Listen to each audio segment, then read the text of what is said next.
Oi pessoal, antes de começar o vídeo de hoje, gostaria de falar para vocês sobre o meu livro. Quem tiver interesse, quem quiser comprar, entre em contato comigo através do e-mail que aparece aqui em cima, é o e-mail do canal, ou através do Instagram ou do Face, e também ele está à venda na Amazon. Então quem tiver interesse, esse livro eu escrevi o ano passado e ele fala sobre um caso criminal real que aconteceu no Brasil em 1923, que agora em outubro completa 100 anos.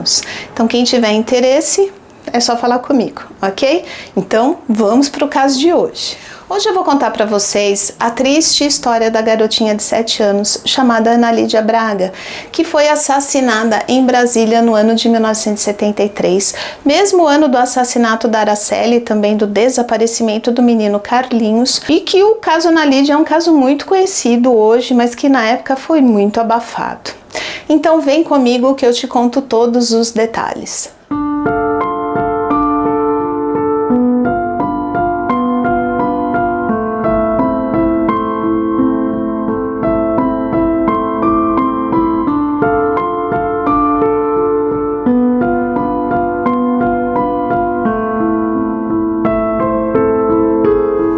Oi pessoal, sejam todos muito bem-vindos. O meu nome é Edilene Neves e você está no canal Quem Se Importa, onde falamos sobre crimes reais todas as quintas-feiras.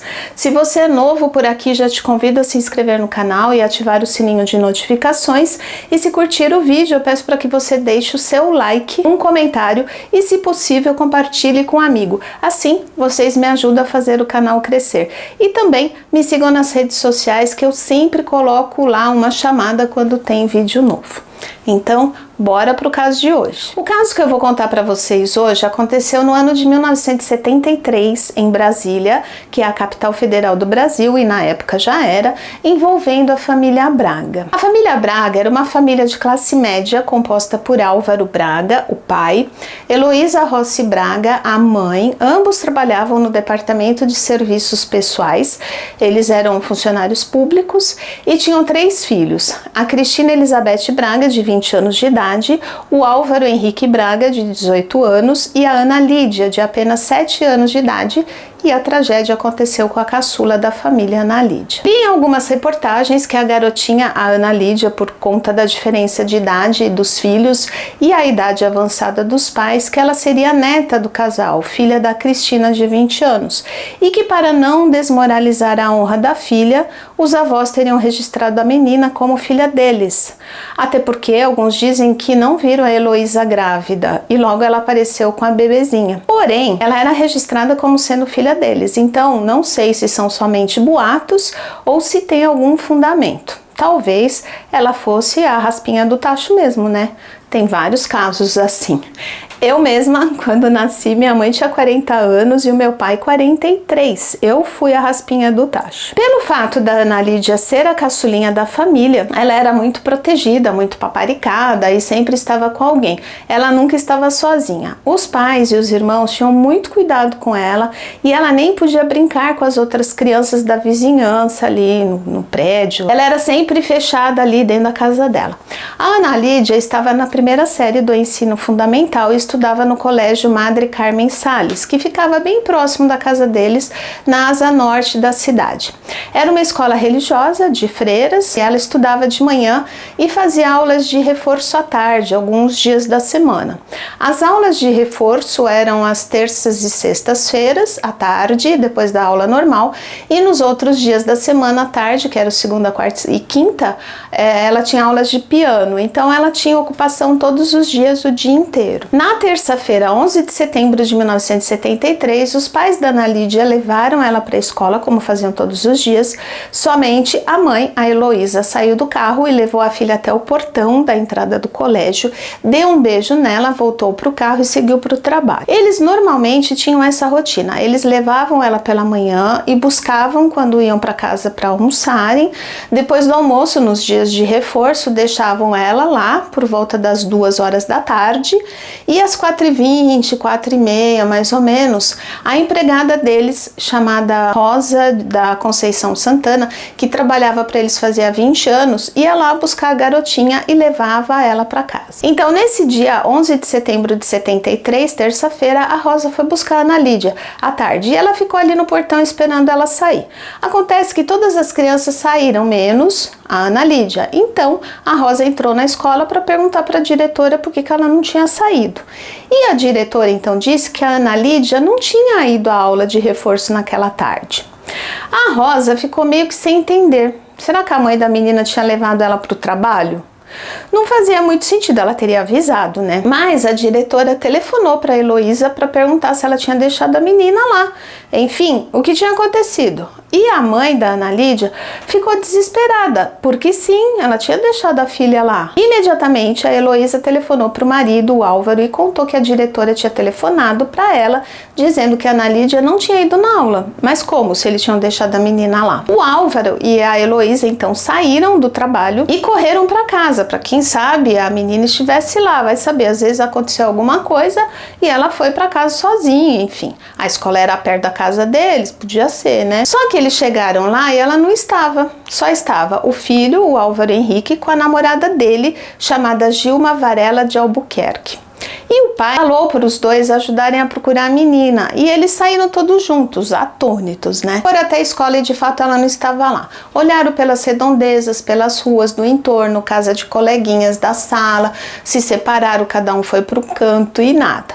A menina não estava em canto algum. Ela tinha evaporado, ninguém sabia dela. Isso foi super rápido, porque a Rosa foi buscar a garotinha por volta das 4h30 da tarde. Quando viram que ela não estava, e todo esse processo dos pais serem avisados, irem para casa, para a escola, procurarem pelo entorno, durou em média meia hora, porque quando foi 5 horas da tarde, mais ou menos, eles foram até a polícia para prestarem queixa do desaparecimento da Ana Lídia, e logo as buscas começaram. A família estava ali na escola tentando entender o que tinha acontecido e tentando pensar em algo, quando a polícia chegou e já começou ali mesmo a entrevistar várias pessoas para ver se ali já surgia alguma pista. E numa dessas entrevistas, a polícia falou com o jardineiro da escola, chamado Benedito Duarte da Cunha, de 31 anos de idade. Ele disse ter visto quando a Ana Lídia chegou com a mãe e o pai, e ele disse ter visto a mãe da Ana Lídia levar a filha até o portão de entrada da escola, dar um beijo nela e entrar no carro e ir embora. A mãe até falou: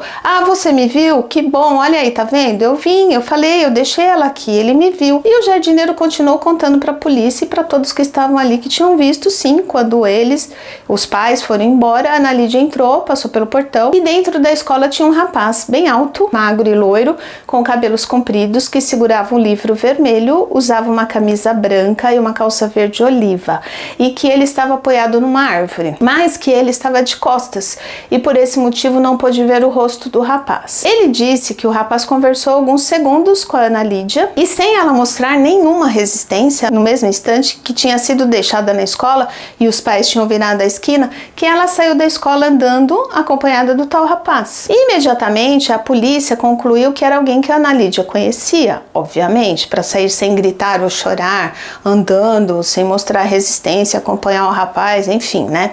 A polícia então perguntou ao jardineiro como era esse moço, se ele podia descrevê-lo, dar mais detalhes, algum detalhe que pudesse levar ao raptor da menina. E sem hesitar, o jardineiro respondeu que viu o rapaz de costas, mas que ele se parecia muito com o irmão da Ana Lídia, o Álvaro Henrique, que estava ali com eles, inclusive, naquele momento.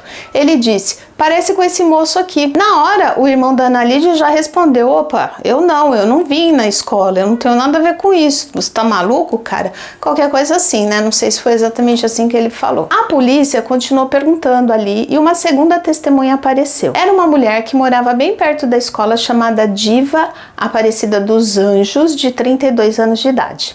Ela estava lavando roupas no quintal e viu quando a menina passou em frente à sua casa, acompanhada por um rapaz baixinho, moreno e de cabelos cacheados, Ou seja, a descrição era completamente diferente da primeira descrição fornecida pelo jardineiro.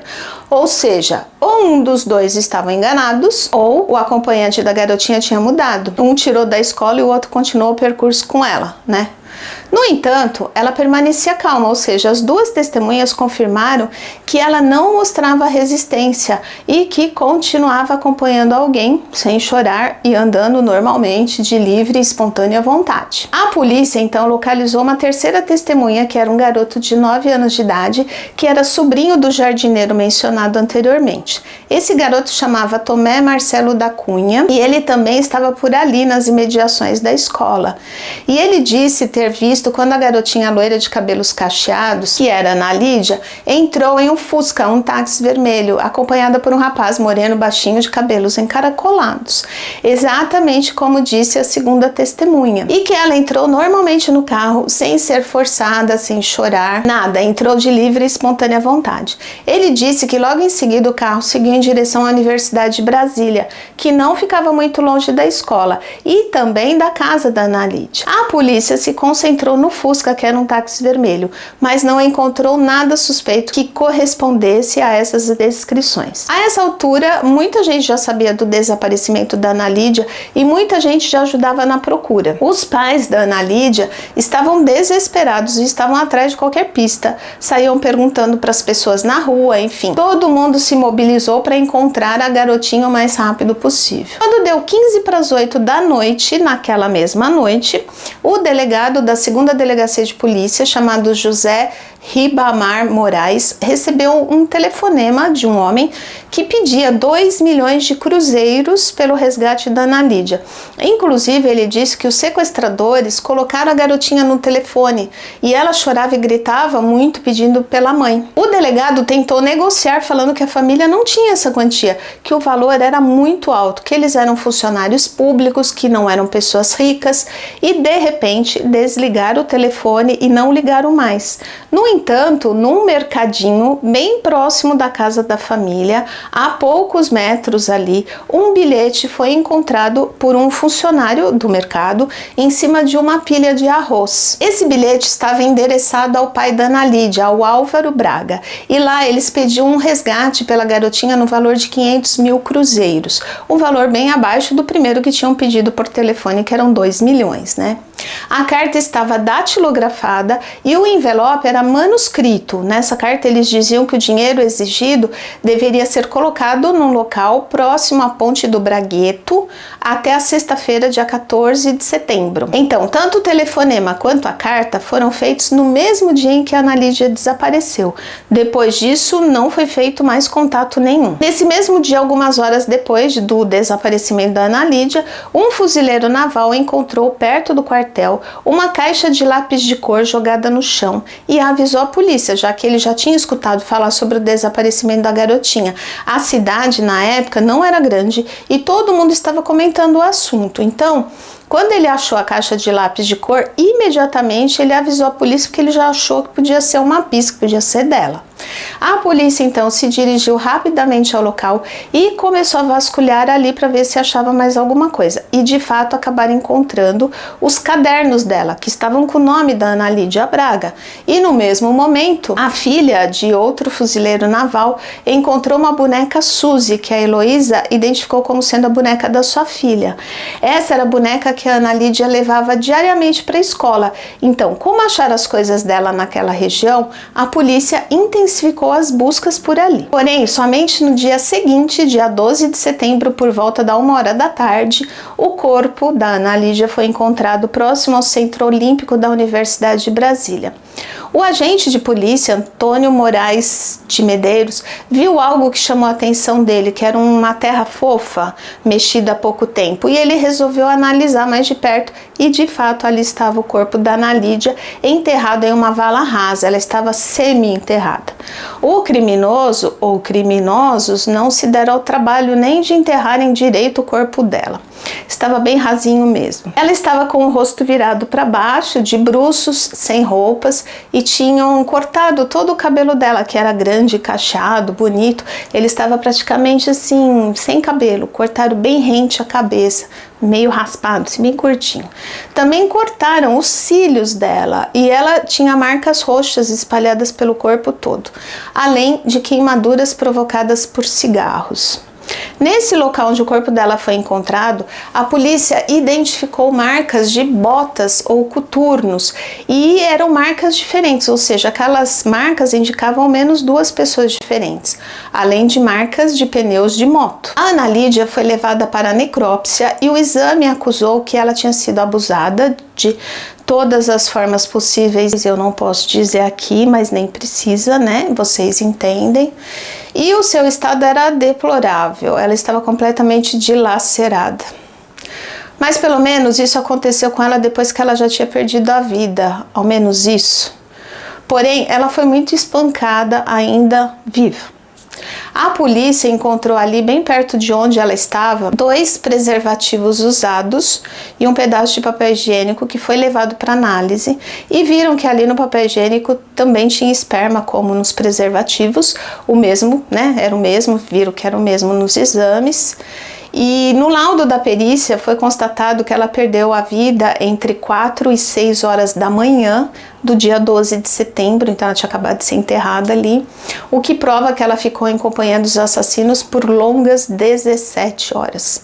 E a causa da morte foi asfixia, provavelmente provocada por sufocação. O primeiro suspeito que a polícia tinha na mira naquele momento, isso de acordo com as declarações da testemunha, o jardineiro da escola lá, era o irmão da Ana Lídia, o Álvaro Henrique. O que agravava a situação do Álvaro Henrique é que disseram para a polícia que ele era usuário de substâncias ilícitas e que também tinha ligações com pessoas ligadas a esse segmento aí, né? Que eu não posso usar o termo aqui, mas vocês sabem quem vende substância ilícita. Então a polícia acreditava que ele pudesse ter alguma dívida com esse pessoal, e como ele não tinha como pagar, ele pagou com a irmã, dando a irmã para essas pessoas, porque alguém pediu resgate, né? Foram 2 resgates pedidos. Então a polícia acreditava que ele tinha uma dívida e ele tinha dado a irmã para que essas pessoas para quem ele devia recebessem o resgate. E assim os pais dele pagariam a dívida dele com o valor do resgate. Então a polícia interrogou o Álvaro Henrique e também os pais dele, mas os pais afirmaram que não tinha como ser ele, porque ele estava dentro do carro naquele dia em que a Ana Lídia foi sequestrada. Eles alegaram que quando deixaram a filha na porta da escola, né, naquela terça-feira, que o Álvaro Henrique estava no carro que os 2, pai e mãe, deixaram naquele dia o filho no Detran, porque ele estava tirando carta de moto, já que ele tinha moto e dirigia sem carta. E como ele já tinha 18 anos, ele estava tirando a carta para legalizar mesmo, para não ser parado pela polícia, enfim. Porém, o jardineiro, que era a testemunha que a polícia tinha, disse que não tinha ninguém no banco de trás do carro, que só tinha a menina e os pais dela quando chegaram na porta da escola. Uma quarta testemunha, uma garota de 13 anos de idade chamada Nair Gomes Pinto, que estudava na mesma escola, também disse que tinha visto quando os pais da Ana Lídia deixaram a garotinha no colégio naquele dia, e que de fato não tinha ninguém no banco de trás do carro. Então eram os próprios pais rebatendo as informações de 2 testemunhas.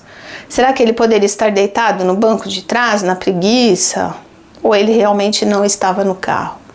Ou as testemunhas afirmaram isso sem ter certeza? Um fato curioso que vale a pena contar aqui é que o Álvaro Henrique tinha pedido dinheiro para os amigos e para o pai dele também, para pagar o aborto da namorada dele, que estava grávida de 1 mês. E pensa, naquela época, isso é dito que o valor dessa operação aí era em torno de 1.500 cruzeiros, quase o valor pedido na primeira vez, que era bastante dinheiro. Então a polícia tanto trabalhava com a hipótese dele dever para pessoas por conta de compra de substâncias, como para pagar esse negócio aí da namorada. Então a polícia tinha lá seus motivos para desconfiar dele. Outro detalhe que a polícia verificou foi que as marcas de pneus de moto que estavam no local onde a garotinha foi encontrada pareciam, mas não investigaram a fundo, com as marcas da moto que o Álvaro Henrique tinha, que era uma Yamaha. Bom, o segundo suspeito era um homem chamado Raimundo Lacerda Duque.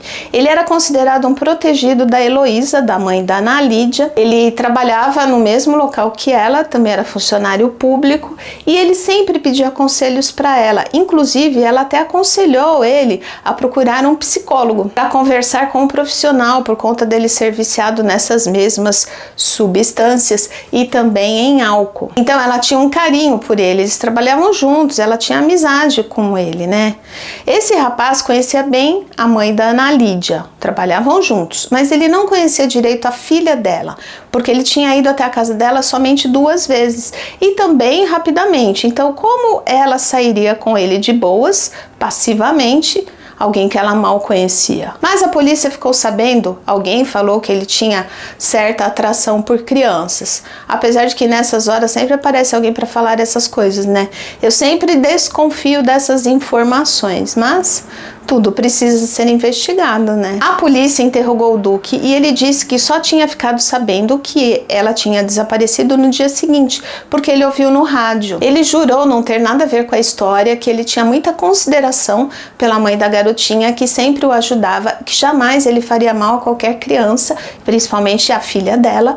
Porém, assim que ele foi interrogado e viu que estava na mira da polícia, ele desapareceu, ele se mudou para outra cidade, ele foi para o Pará e lá ele mudou de nome. Aí é meio esquisito, você vai fugir e mudar de nome para quê? Se você não tem nada a ver com a história e está com a consciência tranquila. Se você não fez, não tem por que fugir. Ele foi localizado e levado de volta para Brasília e ele alegou que fugiu porque, se estavam desconfiando dele, colocariam ele na cadeia e ele era pobre e alguém fácil para colocarem a culpa.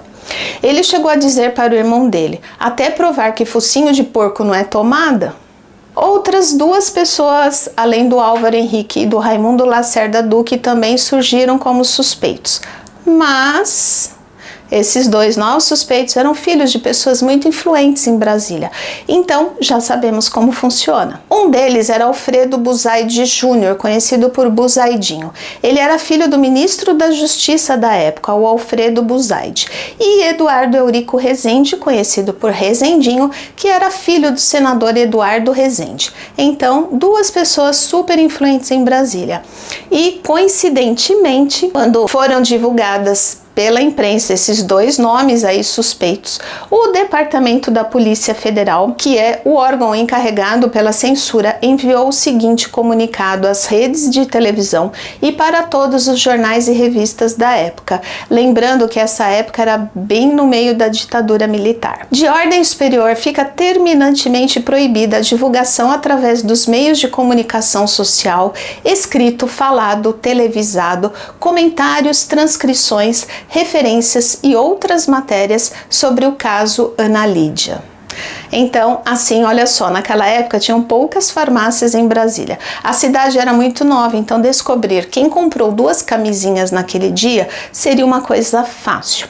A polícia descobriria, ou pelo menos deveriam tentar, né? Às vezes a pessoa tinha comprado antes ou em outra cidade, mas a polícia deveria ir atrás disso, se é que não for e depois foram obrigados a não divulgarem. Não sabemos. Outra coisa são as marcas do pneu da moto e também das botas ou coturnos no chão lá do local onde ela foi encontrada. A polícia não tirou os moldes em gesso como era feito na época. Acho que hoje nem é mais assim, mas na época era. A polícia não fez os moldes para descobrir a marca e tipo de moto e o tamanho do pé, né?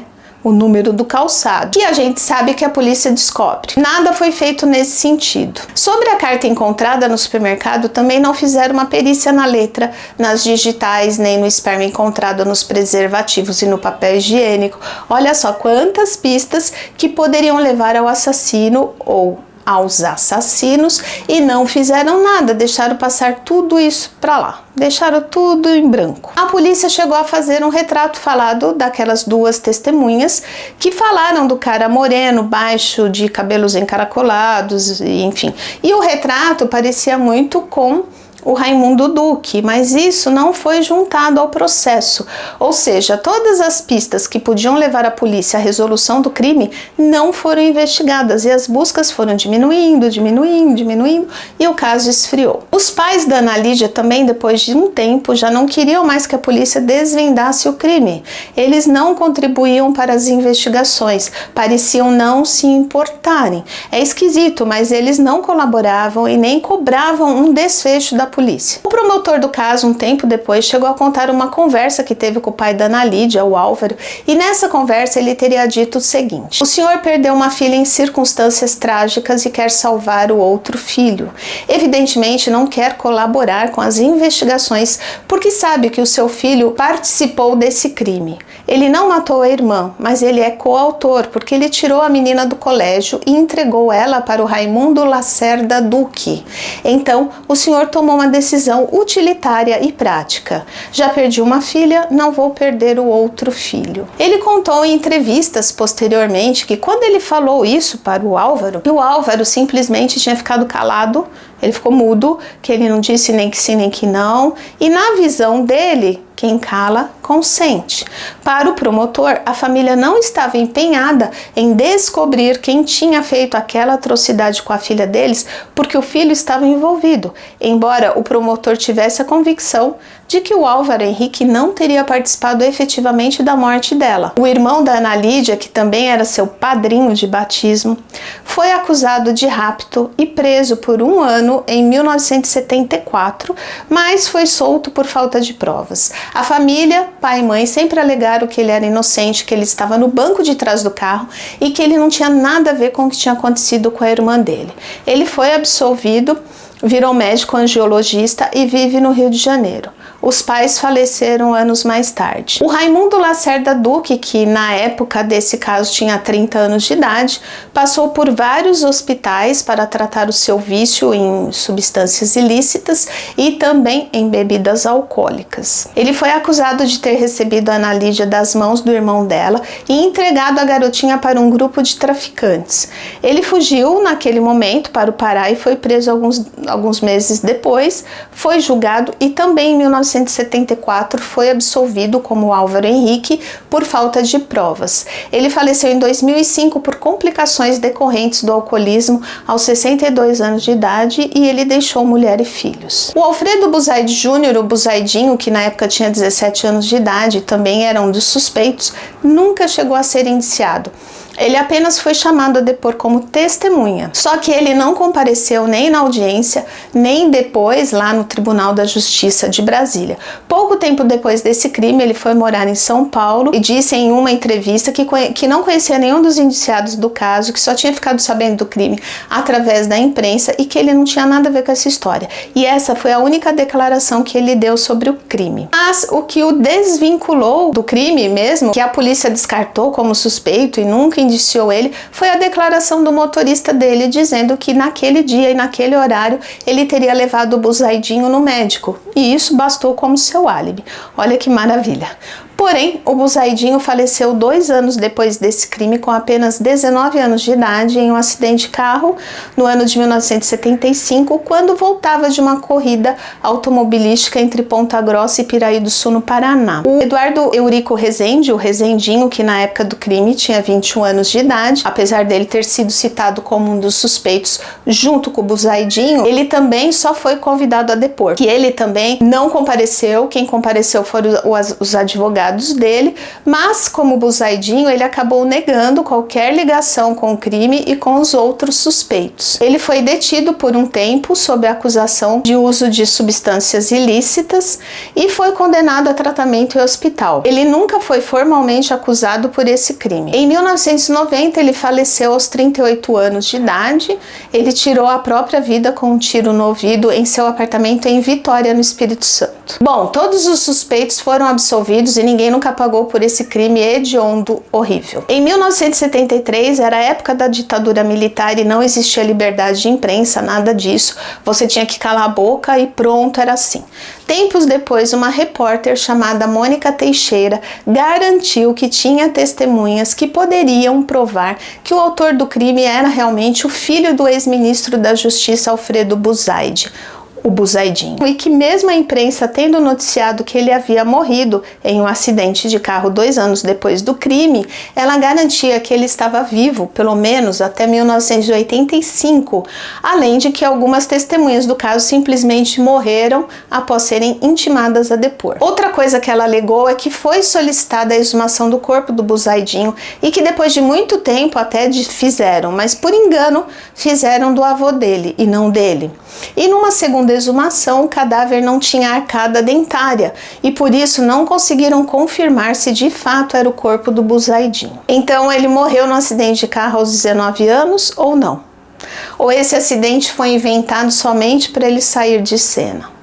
Esse caso Ana Lídia foi um caso muito estranho, muito envolto em mistérios e supostas faltas de provas, mas tinham muitas provas, só que não foram investigadas. Então, nunca acharam o responsável pela morte da Ana Lídia, mas não acharam porque não quiseram, porque no mínimo tinham pessoas graúdas envolvidas. Agora, vocês acreditam que o irmão da Ana Lídia teve alguma coisa a ver com a morte dela? Porque os pais o defenderiam. E o Raimundo Lacerda Duque? E por que a Polícia Federal proibiu de falarem no assunto Ana Lídia e não investigar a fundo o crime? Para protegerem o Álvaro Henrique? A troco de quê?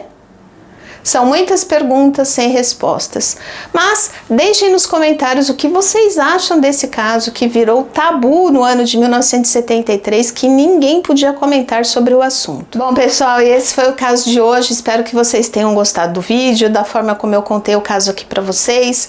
E se gostaram, não esqueçam de curtir, de comentar, de compartilhar, de ativar o sininho de notificações, de mandarem para algum amigo que vocês acham que se interesse pelo assunto e também de se inscreverem no canal para me ajudar a impulsionar o vídeo para mais pessoas e fazer o canal crescer. E é isso, pessoal. Obrigada por me ouvirem até aqui e até o próximo vídeo. Tchau!